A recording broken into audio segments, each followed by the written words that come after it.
Thank you, Jesus.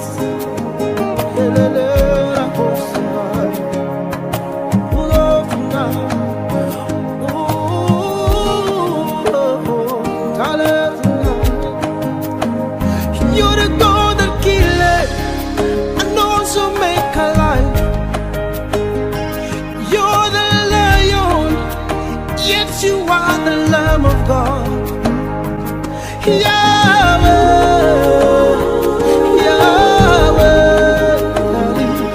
Come and do what only you can do. On fire, come and do what only you can. Katika kipindi chetu mtazamaji, kipindi chetu kinaitwa Siri ya Msamaha wa Dhambi, kiletwa na kanisa ya Resistance of God Ministry hapa Lare. Tukaribisha mtazamaji kwa makofi sana na vigelegele.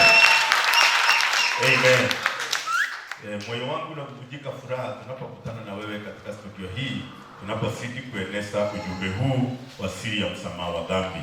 Na tunapozidi kuungana na kusikiza neno hili, licha ya kuwa neno hili mara nyingi linakuwa kinyume na mawazo yetu, inafaa tuweke mawazo yetu kando ili tuweze kupokea tu neno la Mungu peke yake.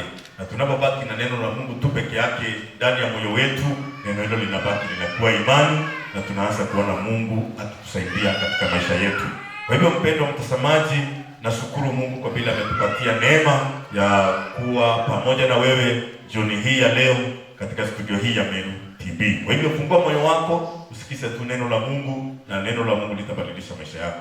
Kuna wengi wanasumbukana, kuna wengi wako na shida mbalimbali, lakini baada ya kusikiza neno la Mungu, shida zote neno litatatua. Sema amen. Amen. Na mimi kwamba Jumamosi iliyopita tulijifundisha kuhusu imani. Imani ni nini? Na tulipozungumza kuhusu imani ni nini, tuliweza kuona imani ni kuamini vile Mungu anavyoamini. Na kwa nini watu wengi hawana imani? Kwa nini watu wengi wanasumbukana, hawaoni Mungu akifanya kazi katika maisha yao? Sababu ni moja, hawana imani sawa na imani ya Mungu. Na ukiangalia Mungu aliweza kudhihirisha sheria, na alipodhihirisha sheria, sheria ilikuja pasipo imani. Sheria ikudhihirishwa kwa imani, na ndio maandiko yanasema atendayo hayo ataishi kwa hayo, lakini mwenye haki ataishi kwa imani. Kwa hivyo sheria ilipokuja haikuja kwa imani, sheria ikudhihirishwa kwa imani. Na ndio maandiko yanasema katika Warumi, mpendwa mtazamaji na hapa kanisani, tuungane pamoja tufungue kitabu cha Warumi 3:21, ambao maandiko yanasema, lakini sasa haki ya Mungu imedhihirishwa pasipo sheria, imeshuhudiwa na Torati na manabii, ni haki ya Mungu iliyo kwa njia ya imani katika Kristo Yesu kwa wote waaminio, maana hakuna tofauti. Ni haki ya Mungu iliyo kwa njia ya imani katika Kristo Yesu kwa wote waaminio, maana hakuna tofauti. Maandiko yanasema, lakini sasa haki ya Mungu imedhihirishwa pasipo sheria. Ni haki ya Mungu iliyo kwa njia ya nini? Ya imani. Kwa hivyo haki ambayo Mungu ameshadhihirisha ni haki ya imani. Na tunaona kwamba watu wengi wale hawana imani sawa na imani ya Mungu, hawawezi kukiri wao ni wenye haki. Hawawezi kusema wao ni watakatifu. Kwa sababu gani? Hawayapokea imani ya Mungu ndani ya moyo wao. Na ukiangalia tena, tunataka kuangalie juhudi ya mwanadamu na kazi ya Mungu. Wakati tunapotoka kwa juhudi yetu na kuangukia kwa kazi ya Mungu, tunaweza kuwa na imani sawa na ya Mungu. Haleluya. Okay, tuangalie kitabu cha Warumi. Warumi ni 10, mstari ni wa 2 na mstari wa 3. Inasema, kwa maana na wanajuhudi, kwa maana na washuhudia kwamba wanajuhudi kwa ajili ya Mungu, lakini si katika maarifa. Kwa maana wakiwa hawajui haki ya Mungu, wanataka kudhibitisha haki yao wenyewe na hawakujitia chini ya haki ya Mungu. Mstari wa 4, kwa maana Kristo ni mwisho wa sheria, ili kila mwaminie ahesabiwe haki. Okay, tukiangalia hapa maandiko yanaongea kuhusu juhudi ya mwanadamu. Wanajuhudi kwa ajili ya Mungu, lakini si katika maarifa. Wanataka kudhibitisha haki yao wao wenyewe. Kuna haki ya mwanadamu na kuna haki ya Mungu. Haki haki ya mwanadamu inatokana na matendo yake, inatokana na juhudi yake, inatokana na bidii yake, na hii ni haki ambayo inavunjika. Hii ni haki ambayo inaharibika. Hii ni haki ambayo iwezi kusimama milele. Ni haki ambayo iko na uharibifu. Okay. Tunapoangalia kuhusu haki ya mwanadamu, maandiko Biblia inasabua kuhusu haki ya mwanadamu. Hebu tuweze kuangalia kitabu kingine, kitabu cha Isaya. Tuone vile maandiko inaongea kuhusu haki ya mwanadamu. Kitabu cha Isaya ni 64 mstari wa 6. Maandiko inasema hivi, kitabu cha Isaya 64 mstari wa 6, kwa maana sisi sote ni kama mtu aliye mchafu. Kwa maana sisi sote tumekuwa kama mtu aliye mchafu, na matendo yetu yote ya haki ni kama nguo iliyotiwa unajisi. Sisi sote tunanyauka kama jani, na maovu yetu yatuondoa kama upepo uondoavyo. Okay, tunapoangalia kuhusu haki ya mwanadamu, maandiko yanasema sisi sote ni kama mtu aliye mchafu, na matendo yetu yote ya haki ni kama nguo iliyotiwa unajisi. Kuna matendo mengi ambayo tunafanya mazuri. Kuna mambo mengi ambayo tunadhamini tukiwa nayo tunasimama nayo mbele ya Mungu. Lakini maandiko inasema namna gani? Inasema matendo yetu yote ya haki, yale tunafanya mazuri ya haki. Watu wengi wanaenda kanisani, wanaambiwa na wahubiri, ukitoa sadaka, ukiomba msamaha, utasamehewa, utakuwa mwenye haki. Ukitoa mali yako, mambo hayo yote, ukifanya mambo hayo yote mazuri, utakuwa mwenye haki. Lakini mambo hayo yote yanapofika mbele ya Mungu, Mungu anasema ni kama nguo iliyotiwa unajisi. Kwa sababu gani? Mungu akiangalia moyo wetu, anaona dhambi ndani ya moyo. Na anapoona dhambi ndani ya moyo, haijalishi matendo mazuri kiasi gani tutafanya, Mungu akiangalia matendo yale, anasema ni kama nguo iliyotiwa unajisi. Kwa hivyo haki ya mwanadamu ni haki ambayo inatenganisha mwanadamu na Mungu.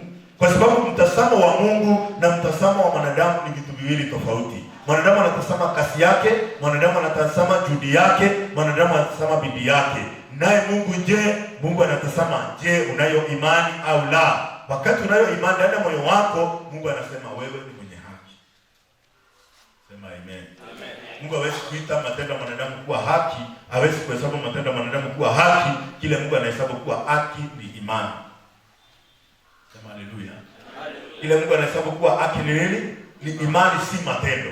Na mwanadamu ana juhudi nyingi. Na ndio kitabu cha Warumi 10 mstari wa 2 na mstari wa 3 imesema wanajuhudi kwa ajili ya Mungu, lakini si katika maarifa. Wanataka kudhibitisha haki yao wao wenyewe. Wanataka kudhibitisha haki yao wao wenyewe. Haki ambayo wanataka kudhibitisha ni haki ya matendo, si haki ya imani. Haki ya imani ni haki ambayo imedhihirishwa.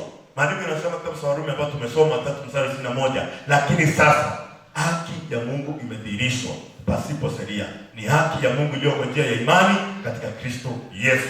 Haki ya Mungu iliyodhihirika ndani ya Kristo, tunaweza ipokea ndani ya Yesu.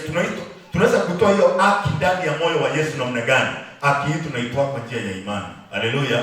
Na ndio kitabu cha Isaya 53 mstari wa 11 inasema, ataona taabu ya nafsi yake na kuridhika, na huyo mtumishi wangu mwenye haki atafanya wengi kwa wenye haki. Si atakapo utajifanya, bali Yesu alidhihirishwa akufanye mwenye haki kwa njia ya imani. Haleluya. Akufanye mwenye haki kwa njia nini? Ya imani. Sasa tunapozungumzia kuhusu imani, imani imedhihirishwa, haki imedhihirishwa, na haki imedhihirishwa kwa njia ya imani. Lakini mwanadamu, yeye mtazamo wake na mtazamo wa Mungu ni vitu viwili tofauti. Mwanadamu anajiona yeye si mwenye haki, wakati Mungu anasema wewe ni mwenye haki. Haleluya. Amen. Kwa hivyo ni nini mwanadamu anahesabu kuwa haki? Hebu tuweze kuangalia vile Yesu alizungumzia kuhusu haki ya Mafarisayo, na vile Yesu bado anazidi kuzungumzia kuhusu haki ambayo ameibeba. Tuangalie kitabu cha Mathayo 23 mstari wa 27. Kama tuanzie 25 mpaka 27. Anasema, ole wenu waandishi na Mafarisayo wanafiki, kwa kuwa mnasafisha nje ya kikombe na nje ya ndani imejaa unyang'anyi na kutokuwa na kiasi. Farisayo kipofu, safisha kwanza ndani ya kikombe ili nje yake ipate kuwa safi. Ole wao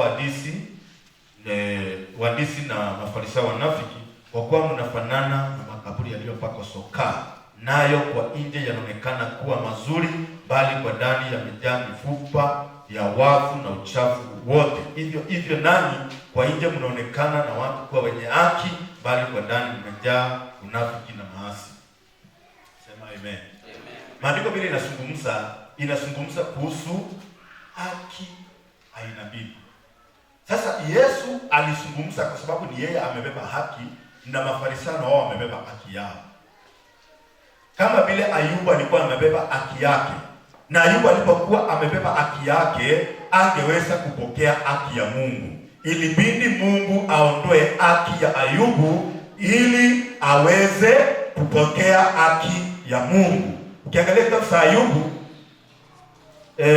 utaweza kuelewa vile Ayubu alikuwa na haki yake, na ukisoma kitabu cha Ayubu mstari wa mwisho huko utaweza kuelewa.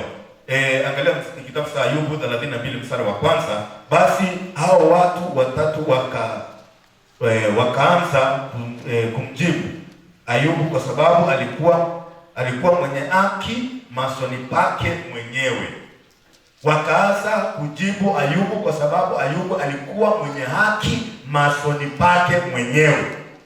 Kunakuwa mwenye haki machoni pa Mungu na kunakuwa mwenye haki machoni pako wewe mwenyewe. Tunaelewana? Mtazamaji na hapa kanisani, uelewe ya kwamba kunakuwa mwenye haki machoni pako wewe mwenyewe na kuwa mwenye haki machoni pa nani? Machoni pa Mungu. Na ukiangalia kitabu cha Ayubu 35 mstari ni wa 7, inasema ikiwa wewe mwenye haki wampa kitu gani? Au yeye upokea nini mkononi mwako? Uovu wako waweza kumuumiza kama mtu kama wewe, na haki yako yaweza kumfaa mwanadamu. Wewe haki ambayo Ayubu alikuwa nayo inafaa Mungu ama inafaa mwanadamu? Unajua haki ya mwanadamu inahukumu wengine. Haki ya mwanadamu inajitukuza, haki ya mwanadamu inadharau wengine, lakini haki ya Mungu haibebi hukumu, bali imebeba amani, imebeba uzima, imebeba uhuru. Haki ya Mungu ni tofauti na haki ya mwanadamu. Sasa tunapozungumzia kuhusu imani ya Mungu na imani ya mwanadamu, tunapozungumzia imani ya Mungu ni wakati tunaweza kupata imani ya Mungu ni wakati tunaamini vile Mungu anavyoamini. Mungu anaamini namna gani? Tunafanyika wenye haki pasipo matendo yetu. Tunafanyika wakamilifu pasipo matendo yetu. Na Mungu ameweka neno hilo wazi katika neno lake katika kitabu cha Waefeso sura ya 2 mstari wa 8. Maandiko yanasema tumeokolewa kwa neema kwa njia ya imani, si kwa matendo mtu awaye yote asiyekadisifu. Kwa hiyo Mungu ameweka line clear, wokovu haupatikani kwa matendo. Wokovu unapatikana kwa imani. Na sasa wakati mwanadamu hayafikia kuamini ya kwamba wokovu unapatikana kwa imani, huyu mtu ako na imani tofauti na imani ya Mungu. Haleluya. Na imani ya Mungu ni kuona vile Mungu anaona. Mungu anaonaje? Mungu anaona ya kwamba wewe ni mtakatifu. Kwa sababu gani? Ulitakaswa na damu ya Yesu Kristo. Tangia Yesu akuja ulimwenguni, akafa pale msalabani, alichukua dhambi zote za ulimwengu. Mungu akiangalia duniani aone uovu, kwa sababu uovu wote Yesu alibeba. Lakini mwanadamu akiangalia anaona uovu duniani. Jambo la pili, anaona uovu ndani ya moyo wake. Na sasa wakati mwanadamu anaona uovu duniani na anaona uovu ndani ya moyo wake, wanakuwa tofauti na Mungu. Kwa sababu Mungu haoni uovu kwa ulimwengu, kwa sababu uovu wote Yesu alifanya namna gani? Alibeba. Na sasa mwanadamu amebaki na uovu kwa sababu moja, aamini uovu wake ulienda. Mwanadamu amebaki kwa mwenye dhambi kwa sababu aamini dhambi yake ilienda. Na ndio wokovu umewekwa kwa njia ya imani. Unapoamini Yesu alichukua dhambi zangu, kutoka hapo unabaki hauna dhambi, kwa sababu dhambi zako zimefanya namna gani? Umeamini dhambi yako imeenda. Dhambi ambayo imekalia ndani ya moyo wako, imekalia moyo wako kwa sababu hujaamini Yesu alichukua dhambi zako. Kwa mfano, tuseme wewe uko na deni, na ile deni uko nayo huwezi kulipa. Umejaribu kulipa ukashindwa, na baada ya kushindwa, ndugu yako mkubwa aliye na uwezo kuliko wewe anakuja analipa ile deni. Ukiwa mafisoni, je, uko na deni ama una deni? Uko mafisoni, umejifisa kwa sababu gani? Ya deni. Lakini kwa nini umejifisa? Umejifisa kwa sababu hauna habari clear ya kwamba deni ilifanya namna gani? Imelipwa. Unaona kama mdeni anakudai, lakini mdeni alilipwa. Sasa Yesu alipokuja, alikuja kalipa deni yote ya dhambi. Lakini kuna watu ambao bado ujumbe huu haujawafikia ya kwamba deni yao ya dhambi ililipwa. Na ndio mpaka wale wanang'ang'ana walipe deni yao ya dhambi. Ndio mpaka wale wanang'ang'ana wawe watakatifu. Ndio mpaka waleo wanajiita wenye dhambi kwa sababu hawajui deni imelipwa. Lakini leo katika kipindi hiki na kutangazia kwamba deni yako Yesu alikulipia. Haleluya. Deni yako ya dhambi Yesu alikulipia. Lako tu ni uamini Yesu alinilipia deni ya dhambi. Na tunaimba wimbo unasema, nimelipiwa deni, sidaiwi tena, nimelipiwa deni, sidaiwi tena. Sasa mtu anaimba huo wimbo nimelipiwa deni, lakini mara moja anageukia ukuta, anaanza kulipa deni yake ya dhambi. Anaamini Yesu kweli? Anaamini Yesu alilipa deni yake? Tunaimba kila mara Yesu alitulipia deni. Tunaimba kila mara pale Kalvari yote yamekwisha. Lakini ukiuliza mtu, je, uko na dhambi? Anasema niko nayo, na alikuwa naimba nimelipiwa deni, alikuwa naimba pale Kalvari yote yamekwisha. Lakini ukimuuliza, je, ndani ya moyo wako dhambi iliisha? Anasema bado dhambi iko ndani ya moyo wangu. Hiyo mtu aamini hata wimbo anaoimba, aamini neno la Mungu ambalo linahubiriwa kila siku. Haleluya. Na ndio watu wanaimba damu ya Yesu usafisha kabisa. Damu ya Yesu inasafisha kabisa. Kimuuliza umeoshwa kabisa? Unasema la, lakini alikuwa naimba damu ya Yesu Kristo usafisha kabisa. Kimuuliza umeoshwa? Hapana. Bado lazima nijitakase. Lazima niombe msamaha. Na alikuwa naimba wimbo damu ya Yesu Kristo imeniosha kabisa. Lakini ukimuuliza, je, umetakaswa milele? Atasema ndio au la? Atasema la, kwa sababu aamini neno la Mungu. Haleluya. Amen.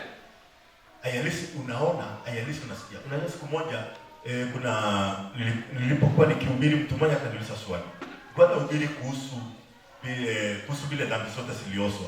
Sasa akauliza akasema, kuna dhambi ya kuona, kuna dhambi ya kusikia, kuna dhambi ya kuongea. Nikamwambia, je, sawa umesema ukweli, sikupingi. Kuna dhambi ya kuongea, kuna ya kuona, kuna ya kusikia, lakini bado siyasoma kwa Biblia. Nikamwambia, je, Mungu anaongea? Kuna mtu ambaye ni bubu, kuna mtu ambaye ni kifofu, kuna mtu asikii. Huyo mtu ako na dhambi? Mtu ambaye aoni ako na dhambi? Huyo mtu aoni ako na tamaa? Anaweza kuwa na tamaa na yeye aona? Tamaa ikai kwa maso, tamaa ikana ndani ya nini? Kuna mtu aongei. Je, ana dhambi? Dhambi si kuongea, dhambi si kuona, dhambi si kusikia. Dhambi ni ndani ya nini? Ndani ya moyo. Na ndio Yesu alikuja akamwaga damu yake. Na alipomwaga damu yake, unapoamini damu ya Yesu iliyomwagika inakuosha dhambi zako zote. Kwa hivyo Mungu anaona damu ya Yesu Kristo iliyomwagika iliosha dhambi zote. Na wewe unapogeukia upande wa Mungu na kuona vile Mungu anavyoona, inakuwa hivyo Mungu anavyoona katika maisha yako. Haleluya. Una dhambi kwa sababu unafuata njia ya mwanadamu. Lakini ukigeuka ufuate njia ya Mungu, utaona dhambi katika moyo wako. Utajisi mwenye dhambi, utajisi mtakatifu, utajisi mkamilifu, kwa sababu umeona kama vile Mungu anafanya namna gani. Mungu anaonaje? Mungu anaona maisha yako ni maovu ama maisha yako ni matakatifu? Matakatifu. Yesu alipokuja akatoa dhabihu moja inadumu hata milele. Mungu alikubali dhabihu hiyo, na alipoikubali, kutoka hapo Mungu ahukumu mwanadamu kwa sababu ya dhambi, kwa sababu dhambi zote Yesu alisukua. Sasa kuna mtu anajiuliza swali ndani ya moyo. Sasa juu dhambi ilienda, tuendelee kutenda? Haleluya. Kama dhambi imeenda, umebaki na nini? Umebaki na dhambi ama umebaki na haki? Kitabu cha Wakorintho wa pili 5:21, maandiko yanasema yeye asiyejua dhambi, Mungu alifanya dhambi ili sisi tupate kuwa haki ya Mungu katika yeye. Sasa Yesu alikuja akafanya dhambi. Sisi tulipokea nini? Haki ya Mungu. Sasa ukisapokea haki ya Mungu, maisha ya dhambi umetenganishwa nayo. Unaishi maisha makamilifu, maisha matakatifu, maisha ambayo yanaongozwa na Mungu na Roho Mtakatifu na Yesu Kristo. Maisha mwenye dhambi anajiongoza yeye mwenyewe. Lakini maisha ya Ukristo unaongozwa na Mungu Baba, Mungu Mwana na Mungu Roho Mtakatifu. na hao wako na uwezo wa kushinda dunia, kushinda Shetani, kushinda dhambi, na walishinda. Kwa hivyo wewe ni mshindi zaidi ya mshindi, kwa sababu utatu huu unafanya kazi ndani yako. Amen. Haleluya. Sasa Mkristo kama Mkristo atakuwa na dhambi, basi ni kumaanisha Yesu ameshindwa. Wakati Mkristo anaposema mimi ni mwenye dhambi, ni kumaanisha Yesu ameshindwa na dhambi. Ni kumaanisha Yesu ameshindwa kusuluhisha dhambi yako. Ni kumaanisha Yesu ana nguvu ya kusuluhisha dhambi zako. Wakati Mkristo anaishi kulia, "Oh Mungu, mimi mwenye dhambi", ni kumaanisha kwamba Yesu alishindwa kutatua tatizo la mwanadamu, tatizo la dhambi. Lakini wakati wewe unaishi kushukuru Mungu, asante kwa sababu Yesu ulisuluhisha dhambi zangu. Asante Yesu kwa sababu ulinitakasa. Hapo unatangaza ushindi ambao Yesu Kristo aliupata pale msalabani. Lakini wakati unapoishi kujiona mwenye dhambi na kuona lazima nifanye kitu fulani ili niweze kuwa mtakatifu, unaonyesha Yesu ana nguvu ya kutatua tatizo lako la dhambi. Amen.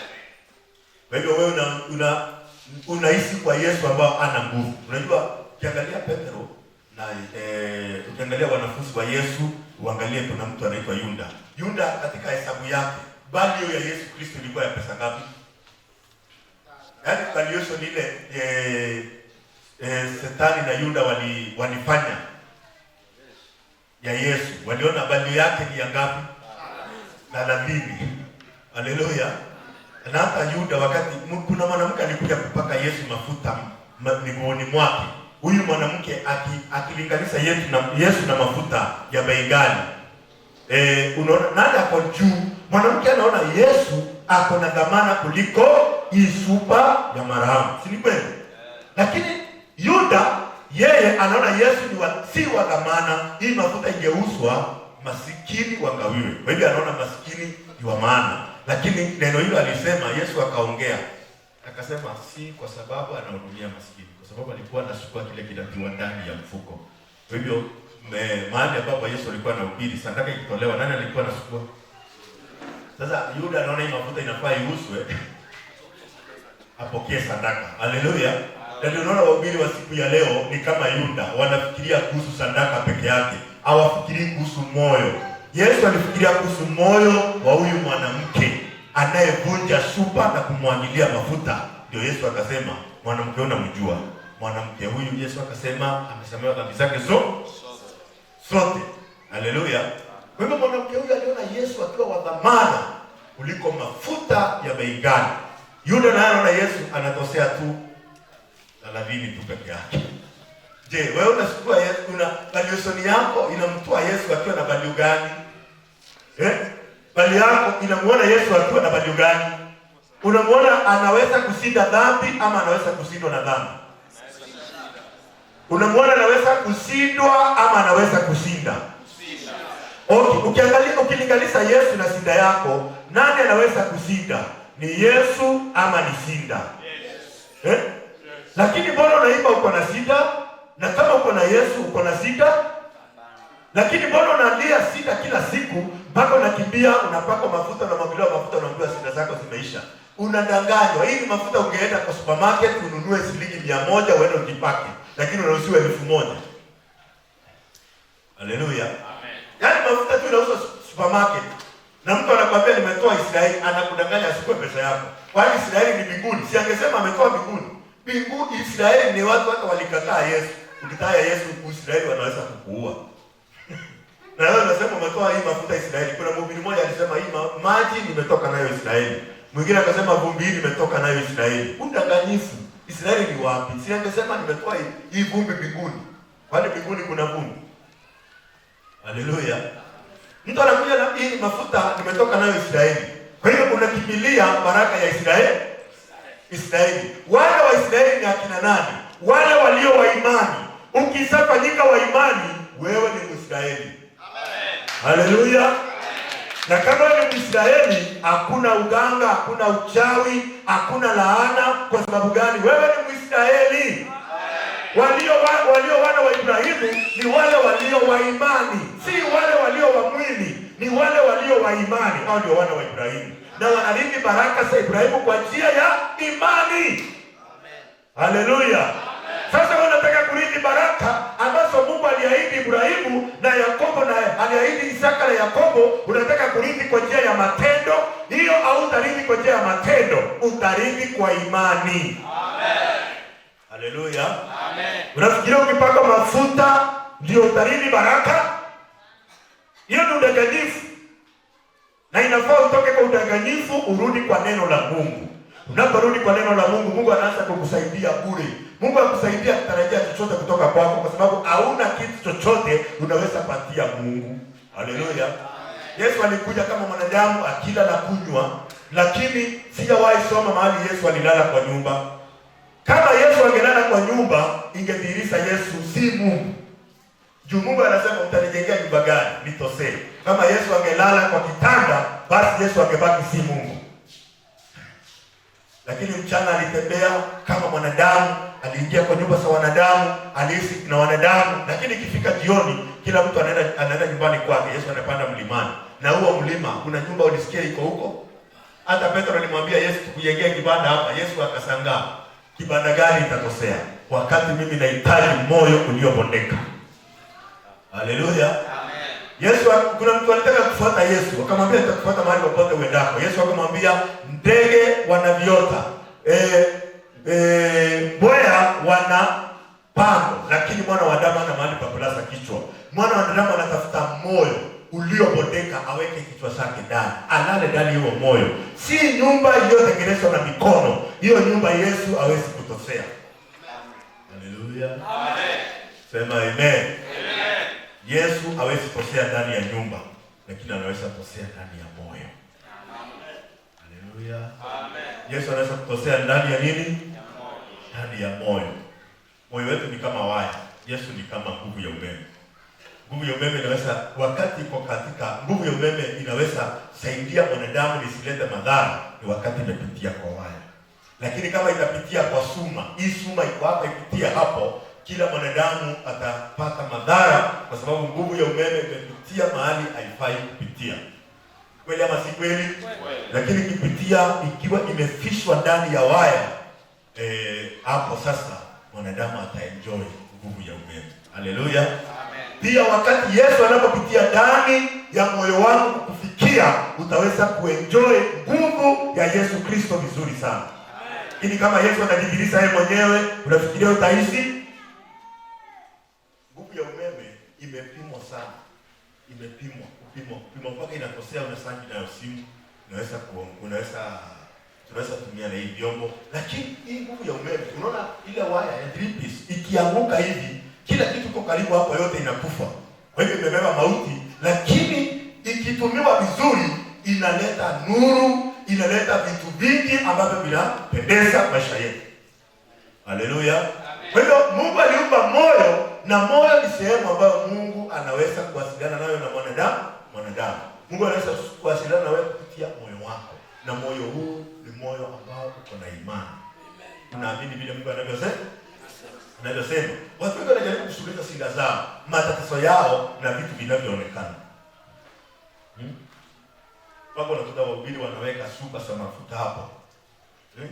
Unakuta wahubiri wanasema leo tunamomoa hii madhabahu, tujenge nyingine. Kumomoa si hapa hii ilikuwa inamomolewa. Anasema kuna madhabahu imejengwa ndani yako. Sasa kuja hapa tumomoe hii. Kumomoa ni 10,000, 5,000, si umeshamomoa. Tunaambia sasa juu umemomoa, jenga ingine, 10,000, 5,000, 7,000, 50,000. Hapo sasa unajenga tena. Huu ni ukora unaendelea katika nchi yetu ya Kenya, na ni ukora haujajengwa katika msingi wa neno la Mungu. Haleluya. Tunataka Wakenya warudishe moyo wao katika neno la Mungu. Amen. Kama kuna madhabahu ilikuwepo, ilimomolewa, madhabahu ilikuwa katika hema takatifu, haipo. Kile kipo sasa ni msalaba wa Yesu Kristo. Tunapotazama msalaba wa Yesu Kristo, dhambi zote zilioshwa. Tukitazama msalaba wa Yesu Kristo, magonjwa yote yaliponywa. Tunapotazama msalaba wa Yesu Kristo, umaskini wetu uko pale, na tumepokea utajiri ndio ndani ya Yesu Kristo. Haleluya. Kile watu wanatafuta utajiri, fanya hivi upate hii. Kwani Mungu amefungua duka ya kuuza baraka? Mungu anafanya biashara? Sisi ndio tunafanya biashara.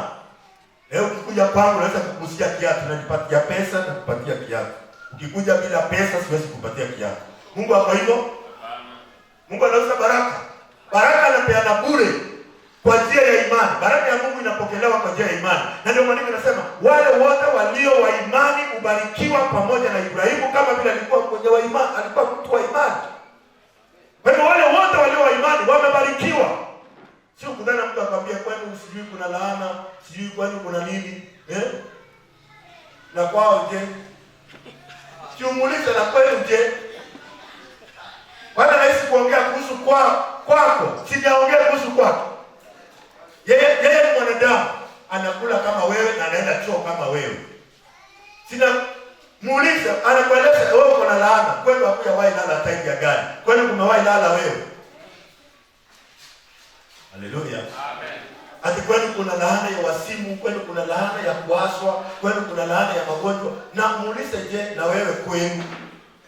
Kiangalia pia kuna masida yake, kwa sababu yeye akutana na Yesu asuluhisha shida zake. Amen. Haleluya. Amen. Inaeleweka mtazamaji na hapa kanisani? Haleluya. Mhubiri wa ukweli ni yule anakuunganisha na Yesu, si yule anakuunganisha na yeye. Na hiyo mhubiri akikuunganisha na yeye, unashiriki shida zake. Juu ako na matatizo yake na ako na shida zake, kwa hivyo unakuwa mshirika wa kushiriki shida zake. Juu akiwa anajaa anakuambia kwa sababu ulishiriki shida yake. Akiwa ana nguo anakuambia, akiwa anataka gari anakuambia, gari ikiisha mafuta anakuambia. Kwa hivyo shida zake zinakuwa zako kwa sababu mliungana. Sasa mhubiri wa ukweli ni wa kukuunganisha na Yesu. Shida yako inakuwa ya Yesu. Yesu anasuluhisha shida yako. Lakini mhubiri hawezi suluhisha shida yako. Mimi siwezi suluhisha shida yako. Na kuunganisha na mmoja anaweza suluhisha shida yako. Amen. Na kuna huo uwezo. Ukiungana na yeye shida zako zimeisha. Amen. Haleluya. Amen.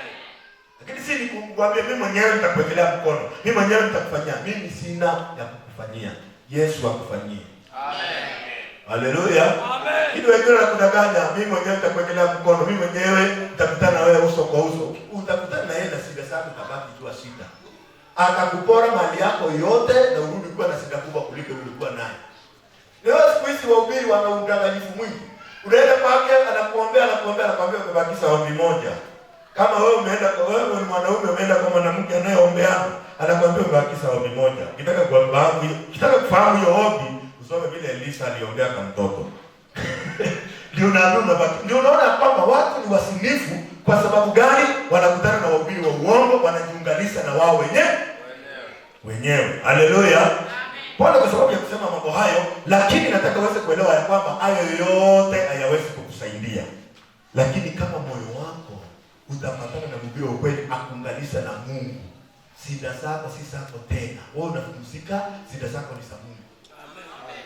Si umenunuliwa? Unajua ukioa mke, umenunua mke, huyo ni wako. Shida zake ni za nani? Anaamka asubuhi, anakuambia nataka kutengeneza nywele. Unaingia kwa mfuko shika. Kwa sababu shida zake ni za nani? Okay. Sasa mtoto ni wako. Sasa watoto wanarudi shule. Mtoto anafaa asumbuke, karo ya shule atatoka wapi? Kama hapo na baba atasumbuka? Baba tunaenda shule.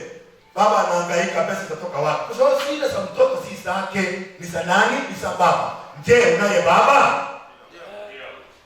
Je, unaye baba? Kama una baba, unafaa uhangaike? Lakini kama baba amekufa, je? Utahangaika. Mungu anaweza kufa, baba yako wa kimwili anaweza kufa, lakini Mungu je? Mungu anaweza kufa kweli? Mungu ni wa milele na anaishi milele. Ndio anasema mtuikeni yeye fedha zenu zote, maana yeye kujishughulisha sana kwa mambo yenu. Amen. Mambo yote yale yanakusumbua, Mungu anasumbuka, mpatie yeye. Na upumzike. Na uketi chini. Waanze kuona Mungu bila anafanya kazi. Wangapi wanaweza keti chini waone Mungu akifanya kazi? Haleluya. Amen. Inafaa ufanye kazi ama Mungu afanye kazi. Afanye nini? Mungu afanye kazi. Ni wakati gani utafanikiwa? Wakati unafanya kazi unasaidia Mungu ama wakati Mungu anakufanyia? Wewe nyamaza kwa imani, Mungu akufanyie. Ndio mtu anza kusumbuka. Hata ile uko karibu na wewe mwambie wasi kusumbuka. Unasumbuka kama hauna baba. Haleluya. Wale wanafanya wahubiri kama baba. Uko na shida. Mhubiri kazi yake ni ndogo sana. Kuunganisha mwanadamu na Mungu. Soma kitabu hiyo usikie huduma ya mhubiri. Na kama kuna mhubiri wa uongo ananisikiza, atasikia moto. Na mimi unajua sikuli kwako. Mimi ni mtu anayelishwa na Mungu. Sasa pole kwa sababu ya kusema hivyo, lakini utasikia moto. Kazi yako tu inaisha tu. Baki kazi ya Yesu peke yake. Haleluya. Waangalie kitabu moja hapa. Inaitwa Wakorintho. Inaitwa Wakorintho wa pili 5 mstari wa 17 mpaka 19. Hata imekuwa mtu akiwa ndani ya Kristo amekuwa kiumbe kipya. Ya kale yamepita, tazama yamekuwa mapya. Lakini vyote vyatokana na Mungu.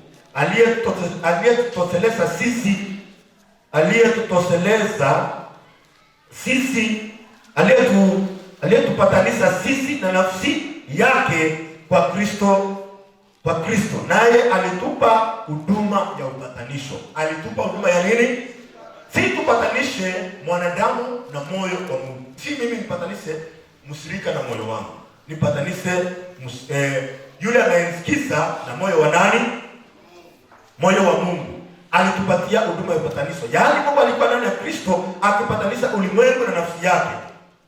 Asiwahesabie makosa yao. Naye ametia ndani yetu neno la upatanisho. Naye ametia ndani yetu neno la nini? Mungu alikuwa ndani ya Kristo akipatanisha ulimwengu na nafsi yake. Kwa hivyo Mungu alikuwa ndani ya nani? Ya Kristo akipatanisha ulimwengu na nafsi yake. Naye ametia neno la upatanisho ndani yetu. Kwa hivyo anakupatanisha na Mungu. Haleluya. Ukipatana na Mungu usikiri uko na shida. Kwa sababu gani? Shida zako Mungu anasijua na anashughulikia. Amen. Haleluya. Amen. Nani ako na shida? Ukiwa na shida, uko na shida kwa sababu hujafika kwa Mungu. Moyo wako hujaungana na moyo wa Mungu. Lakini moyo wako ukiungana na moyo wa Mungu, hauna shida. Amen. Kwa sababu kwa Mungu hakuna shida. Kwa Mungu kuna shida? Haleluya. Kwa Mungu kuna shida? Kile kiko kwa nyumba ya Mungu ni nini? Suluhisho ya shida. Hakuna shida, ni suluhisho ya nini? Ya shida. Sasa umefika mahali suluhisho ipo. Je, hangaika? Haleluya. Kwa hiyo watu wanaomba kama Yesu angekuwa hapa, hii shida niko nayo singekuwa nayo. Kama Yesu wako hapa nisingekuwa na shida ambayo niko nayo. Na kama vile Mariamu alikuwa anasema kama Yesu ungekuwa hapa, ndugu yetu angekufa. Yesu akasema, mimi nilikuja na Mungu nilipokea. Yesu ni neno. Kwa nini hakuna kitu kinafanyika katika maisha yako? Nini umekosa? Umekosa Yesu. Unataka Yesu akuje na mwili. Yesu alikuja na mwili na akamaliza kazi yake. Na hakuji tena, alibaki akiwa neno. Sasa neno likiwa kwako, kila kitu kinafanyika. Amen. Pasipo neno hakuna kile kinaweza kufanyika. Sasa watu wanataka maombi. Wanasema maombi yakiwepo kila kitu kitafanyika. Maombi hayawezi kufanya. Neno ndilo linafanya. Kwa sababu neno ndilo limebeba maombi. Ama ni maombi yamebeba neno. Maombi na neno ni gani msiko? Nani limebeba ingine? Neno ndio limebeba maombi. Na ndio Yesu alisema, mkikaa ndani yangu nami ndani yenu na neno langu likae ndani yenu, ombeni. Kwa hivyo utaomba wakati gani? Neno liko ndani yako. Lakini watu wengi hawana neno, wanaomba tu mawazo yao. Wanaomba tu shida zao, wanataya tu masida, matatizo, magumu. Mungu anashangaa, hii ni mbegu gani? Shida zako nilisuluhisha, lakini unataya shida kila siku. Unataya magonjwa kila siku. Wakati magonjwa yako yote iliponywa. Haleluya. Amen. Hata kujisi maumivu, shukuru Mungu nimepona. Amen. Unaweza shukuru. Ukijisi maumivu unaweza shukuru. Haleluya. Amen. Ukijisi maumivu katika mwili wako unaweza kusema asante Yesu kwa sababu nimepona. Ukisema asante Yesu kwa sababu nimepona na useme hivyo kwa imani, hautaamka hapo bila kupona. Haleluya. Amen. Kitu kile kinasumbua watu katika nchi yetu ni pesa. Si ni kweli? Ni nini? Pesa. Pesa. Mtu anaota pesa. Anafikiria pesa. Anafikiria naweza fanya nini niwe na pesa? Naweza fanya namna gani niwe na pesa? Niwe na mali. Mambo hayo yote weka kando.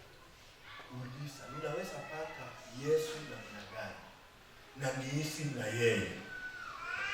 Haleluya. Amen. Ukipata Yesu umepata kila kitu. Amen. Ukipata nani? Yesu. Umepata kila kitu. Haleluya. Amen. Ukikosa Yesu umepoteza kila kitu. Sasa unabaki hapo ukitafuta. Wewe ni kama mtu kifofu anatafuta paka nyeusi gizani. Utaipata? Wewe ni kifofu, paka ni nyeusi na kuna giza. Tafuta sasa. Utaipata? Sasa wakati macho yako yametiwa nuru, ndio unaanza kuona kumbe hii shida nilikuwa naona kama ni shida, si shida. Ajili naona mtoto anakufa. Haoni maji, haoni kisima. Mungu akamfungua macho. Angalia, haona kisima. Kilikuwepo ama hakikuwepo? Wewe suluhisho shida yako ipo ama haipo? Lakini unaiona. Sio wewe ni kifofu. Lakini Yesu anakupenda, amefungua macho yako. Amen. Uone utukufu na utajiri ulio ndani ya Kristo. Amen. Haleluya. Amen. Hata kama mfuko wako huna kitu, ingiza mkono useme uko na pesa. Hata kama umefungua account na hakuna kitu umeweka ndani, usihisi kama ongea kuhusu account yangu imejaa pesa. Haleluya. Amen. Kwa Yesu hakuna kufungiwa. Kwa Yesu ni kujaa, nimejaa tele. Ongea siku za baadaye. Juu siku yako si leo, siku yako ni ya baadaye. Mungu ana mawazo gani kuhusiana na siku zako za baadaye? Kukupa tumaini siku zako za mwisho. Sasa siku zako za mwisho isikusumbue. Haleluya. Amen. Siku zako za mwisho zifanye namna gani? Isikusumbue. Kwa sababu gani? Siku zako za mwisho ziko na Bwana. Amen. Na anakuasia mawazo mema ya kukupa tumaini siku zako za Ibrahimu anasumbuka akiwa na miaka 75. Mungu anashangaa, huyu mtu amebakiza miaka 100 ya kuishi. Yaani wewe unahangaika na ulimwengu wa miaka. Na labda hii miaka unaishi, Mungu amepanga uishi miaka ingine zaidi ya hiyo. Haleluya. Amen. Ibrahimu anasema sina mtoto. Mungu anashangaa, huyu mtu hajafikia umri wa kuzaa. Hebu afike umri wa kuzaa. Haleluya. Sasa mtoto mdogo analilia mtoto wa nini? Haleluya. Umri wa kuzaa ukifika utazaa. Sema amen. Amen. Sasa mtoto anaona wengine wanafanya harusi, anataka kufanya harusi. Ongojea wakati wako wa kufanya harusi ufanye nini? Ufike. Siku yako itafika. Unajua wewe ulisaliwa siku tofauti na mimi, si kweli? Na unakuta kuna mtu anaoa na miaka 10 na kitu, mwingine anaoa akiwa na miaka 30, mwingine 40. Hii ni siku imefika. Haleluya. Na kila mtu ataishi maisha yake. Haleluya. Yale Mungu amefanya namna gani? Amepanga mipango yako ya maisha yako iko mikononi mwako ama iko kwa Mungu. Haleluya. Amen. Nini nakuhangaisha? Ni mipango unapangia maisha yako. Mimi nilihangaika sana hii dunia. Miaka ilipofika 30, sina kitu kwa mfuko, sina nini. Nikauliza Mungu nitakuwa maskini. Yaani naona miaka imefika 30 kama mwisho wa dunia umefika. Haleluya. Nikahangaika. Nikiangalia watu wadogo wananitisa tu na magari. Mimi sina hata pesa ya kunywa chai, sina nini. Ninabeba speaker, inaharibika. Napeleka mpaka kutoka Mwirene mpaka Kalai na bega. Nikutana mtu anamsimamisha. Najua nitakubebea speaker lakini sitakubeba. Kwa hivyo speaker ina dhamana kuliko mimi. Kwa hivyo ananiacha. Na mimi kulikana na kuchoka na kubali. Haleluya. Amen. Lakini siku moja nilikataa. Nilipojifikiria, kwani mimi na generator nani akona bali? Huyo mtu ananiona bure kabisa. Generator ni 6,500. Kwa hivyo ananiona bali yangu hata iwezi kufika 5,000. Sasa ndio ananiacha. Nikasema enda sasa unibebee. Haleluya. Amen. Kwa hivyo maisha ilikuwa mbaya, maisha ambao kila mtu anakudharau. Na hiyo ni maisha ambao wengi ukipitia unaona kama Mungu lakini Mungu anaweka hiyo kwa sababu ya kuandaa kuunda kufikia siku moja. Amen. Haleluya. Amen. Napewa kasi ya kubeba mizigo. Unabeba mzigo, mtu anaenda na uza na kuasa hapo. Hata soda hakuna, wakati unaweka chini unasikia kama unakuwa singo inafanya. Alafu unakaa kama umenyesewa, mwili wote ni jasho. Unasikia koo kama inapasuka. Mwambia mtu ni leta hata 20 kunywa soda. Mwambia nini unaongea wewe? Pia usa miraa, ngoja tuuse tukulipe. Hiyo maisha yote nilipitia, na siku ile Yesu alikuja alifagia na nikasahau akanipea maisha mengine. Amen. Na ndio maandiko yanasema mtu akiwa ndani ya Kristo, ya kale yamepita, tazama yamekuwa mapya. Ukipatana na Yesu, moyo wako ukiungana na moyo wa Yesu, itabaki hadithi, lakini maisha ni mapya. Amen. Hata tukao wanasema mtu yule. Haleluya. Kama vile Yesu alikutana na kipofu, story ilibadilika. Huyu ni yule kipofu alikuwa ameketi na kuona, walikuwa na baki na hiyo story. Story ikabadilika, lakini wewe kurasa ni mwingine. Amen. Sema amen. Amen. Yesu anakupenda, amekupatia maisha mengine mapya. Inafaa ushukuru sana kwa sababu amekupatia maisha mapya. Haleluya. Amen. Haleluya. Amen. Unaelewana sasa? Mtazamaji na hapa kanisani, kuna jambo la kusumbua. Nini naangaisa maisha yako? Ukiona maisha yako ina mahangaiko, ni kumaanisha wewe una Yesu anayesuluhisha shida. Amen. Shida yako inafanya shida tena? Shida yako ni ya nani? Kuna mhubiri mmoja, mke wake alikuwa mgonjwa, akalazwa hospitali. Sasa kaenda siku ya kwenda nyumbani, akahesabu pesa nyingi, na hiyo anakadini. Akaenda kwa mchungaji. Kama akamweleza hiyo story yote, mke wangu anaitishwa pesa fulani na mimi sina hata nini. Mchungaji akamuuliza, "Kuna baba?" Hadi akafikiria. Yaani anauliza, "Niko na baba, anajua baba yangu alikufa." Na anauliza, "Niko na baba." Kabla ajibu akafikiria, "Ni baba gani anasema?" Akasema, "Ndio niko na baba." Kama uko na baba, nenda kusumbua. Nenda, baba atashughulikia. Ufika hospitali, kila kitu imelipwa. Baba amelipa. Haleluya. Kama wewe baba, usisumbuke. Nini nakusumbua? Unasumbuka kwa sababu hauna baba.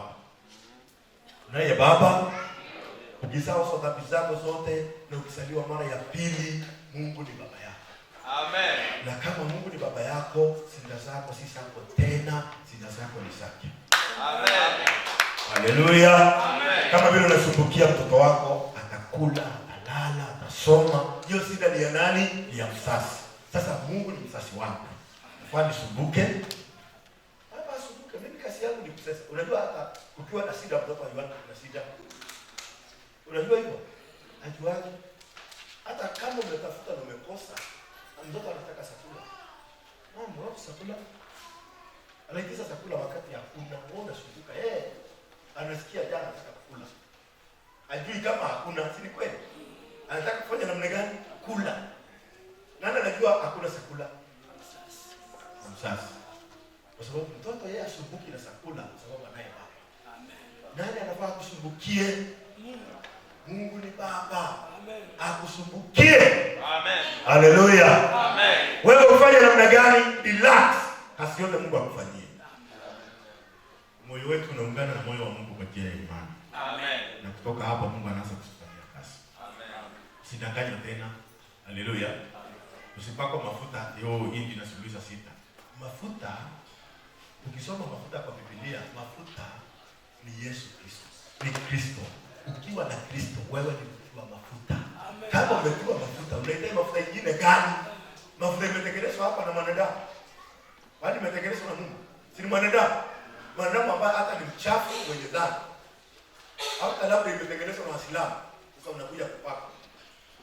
Inatengenezwa na watu waovu. Mafuta, wale wamepaka mafuta ni wale wamepokea Yesu Kristo. Kwa hivyo wako na Kristo. Wao ni watu wa mafuta. Amen. Shida zako si zako tena. Mungu akubariki sana. Tushukuru. Baba mtakatifu, katika jina la Yesu Kristo tunakushukuru kwa sababu ya mtazamaji na ndugu na dada walio hapa kanisani wamesikiza neno hili.